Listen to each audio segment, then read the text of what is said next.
ঐক্য যে আমাদের হয় না তা কিন্তু না, কিন্তু আমাদের কালে ভদ্রে আমাদের ঐক্য হয়। এবং সেটা কি হয়, ওই রবীন্দ্রনাথের সেই কথা, স্ফুলিঙ্গ তার পাখায় পেল ক্ষণকালের ছন্দ, উড়ে গিয়ে নিভে গেল এই তার আনন্দ।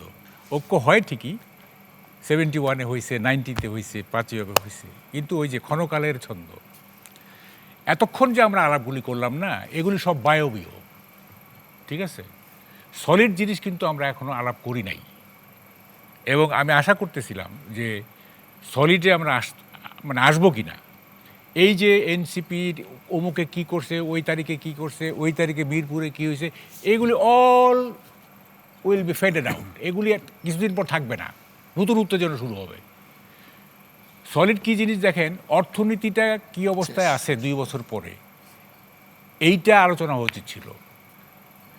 আমাদের মোটা দাগে 3টা প্রবলেম, একটা পলিটিক্যাল, একটা ইকোনমিক, আর একটা হচ্ছে ডিপ্লোম্যাটিক বা ফরেন পলিসি সংক্রান্ত। এই 3টা সব প্রবলেমগুলিকে আমরা 3টা ব্র্যাকেটে আবদ্ধ করতে পারি।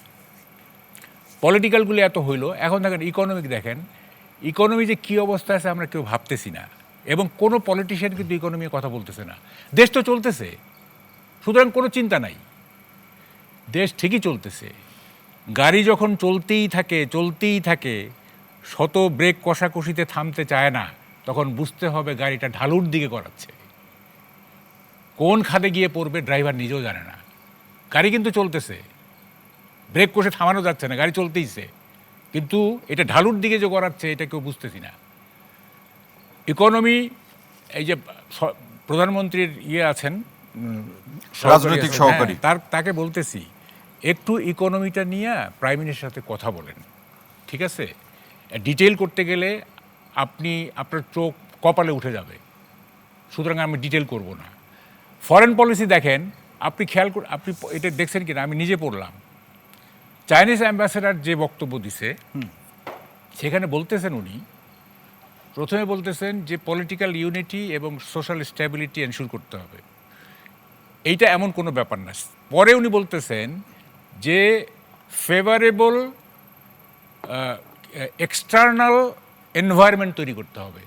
খেয়াল করেন 3টা শব্দ কিন্তু, আপনি ওই যে বাংলা ট্রিবিউন থেকে আমি পড়ছি, ফেভারেবল এক্সটার্নাল এনভায়রনমেন্ট। এটা বলে যে কি বুঝাতে চাইলেন? বাইরের আমেরিকাকে ইঙ্গিত করা। এক্সটার্নাল কি, আমাদের তো ডোমেস্টিক, সে তো এক্সটার্নাল বলতেছে।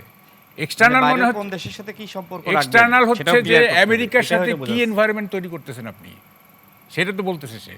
আপনি এগুলো না করে টাকা পাবেন না তো। তারেক রহমান তো দেখেন, I feel pity for him. হ্যাঁ, মানে ওই যে বলে না যে drowning man catches at a straw, ডুবন্ত মানুষ খড়কুটো দেখলে আঁকড়ায় ধরতে চায়। উনি যে চায়না গেছেন, এটা তো টাকার জন্য।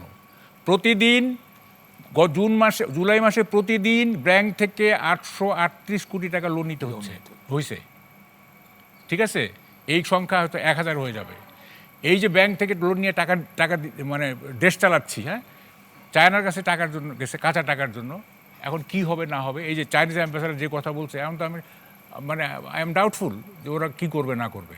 1 2 নম্বর হচ্ছে যে আপনি এই যে চায়না গেলেন, এটি যে কি বলে যে একেবারে গ্রস ভায়োলেশন অফ চুক্তি, আমেরিকার সঙ্গে যে চুক্তি হয়েছে, এইটা আমেরিকা, এই যে আপনার সার্জিও গোর যে হাইপার অ্যাক্টিভ হইলো, ত্রিবেদী যে হাইপার অ্যাক্টিভ হচ্ছে ইত্যাদি, এগুলিকে বোঝা যায় না যে ইস্যুটা চাইনিজ ইস্যু, এটা বোঝা যাচ্ছে।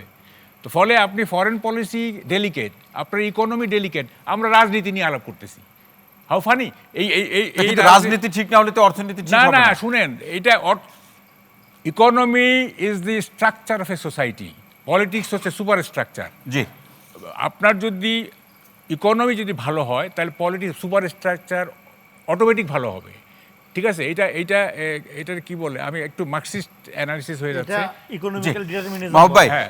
ফলে আমি বলি ইকোনমি, আমি পলিটিক্সের যত সংকট আছে, এটা ইকোনমি যদি ভালো হয়ে যায়, এই সংকট আস্তে আস্তে আস্তে আস্তে এগুলো কমে আসবে, আস্তে আস্তে কমে যাবে, সেটাই বলছেন। এখন আমি বলতেছি আমাদেরকে এখন এই যে পঞ্চপাণ্ডবের ফরেন পলিসি, ঠিক আছে, America, China, India, Pakistan, turkey, এইটা হ্যান্ডেল করতে গেলে সুপার মানে লাগবে, ক্রাফটম্যানশিপ লাগবে। ওই ক্রাফটিংটা আমাদের জানা আছে কি না, আমরা কি কোনো মাইনকার চিপায় পড়তেছি কি না, আমাদের ইকোনমি অ্যাকচুয়ালি, এই যে দেখেন কত সময়, কয়টা বলবো,